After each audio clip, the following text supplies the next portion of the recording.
Hello, SunnBunn here.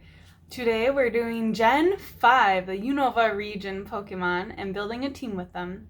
Rules are, they cannot be legendary, they cannot be a mythical, and they also must be first introduced in this generation, so not appearing in Gen 1, 2, 3, or 4. Pokemon number 1 is Superior.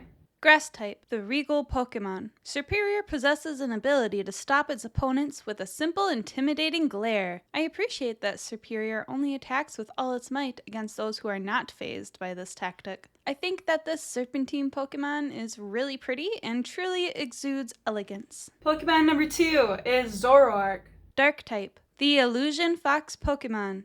Zoroark is simultaneously cool and frightening. It creates illusions that are impossible to distinguish from reality. It even makes illusory landscapes to hide and protect its den. When Zoroark disguises itself as a human, it is able to use human speech too. Its illusions can even make others think that they are being attacked without ever being physically touched. Zoroark is extremely protective of those it cares for and will trap offenders in terrifying illusions as punishment. I think it would be pretty cool to transform the surrounding environment into different biomes for a while, just to switch things up, especially during the long, monotonous winter months. Pokemon number 3 is Seismitoad. Water ground type, the vibration Pokemon. So Seismitoad has a bit of a lumpy body, but these lumps and bumps have multiple purposes. The ones on its head shoot a paralysis-causing liquid, and the ones on its hands and arms vibrate to increase power behind its punches. You may have heard that extremely powerful vibrations can cause harm. That's true. So Seismitoad can also use its vibration power to torment foes and create earthquake-like tremors. Pokédex entries mention that elderly people like to utilize Seismitoad's vibrating abilities to soothe sore muscles and that it is very good at giving massages. With that in mind, I'd ask Seismitoad to help relax my husband's trapezius muscle, as I'm sure many of you would want too. Less tension in the shoulders would be great. Pokemon number 4 is Whimsicott.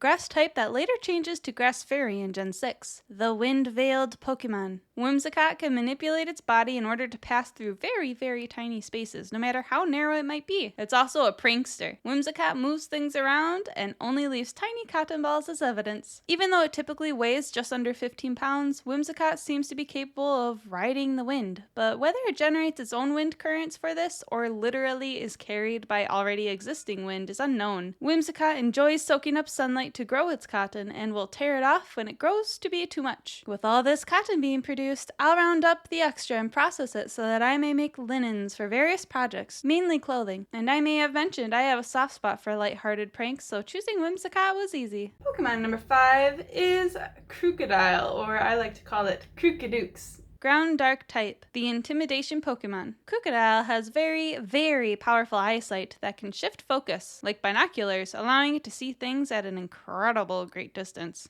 I mean, we're talking 30 miles away. It also has extremely powerful jaws that can crush objects as large and dense as a vehicle. Crocodile has a wicked temper, but is patient, and would make a great insurance that I would not be harmed by others. Who would want to approach a Pokemon like this? Crocodooks got my back. Pokemon number 6 is Imoga. Electric flying type, the Sky Squirrel Pokemon. You may have noticed now that I am a fan of squirrels.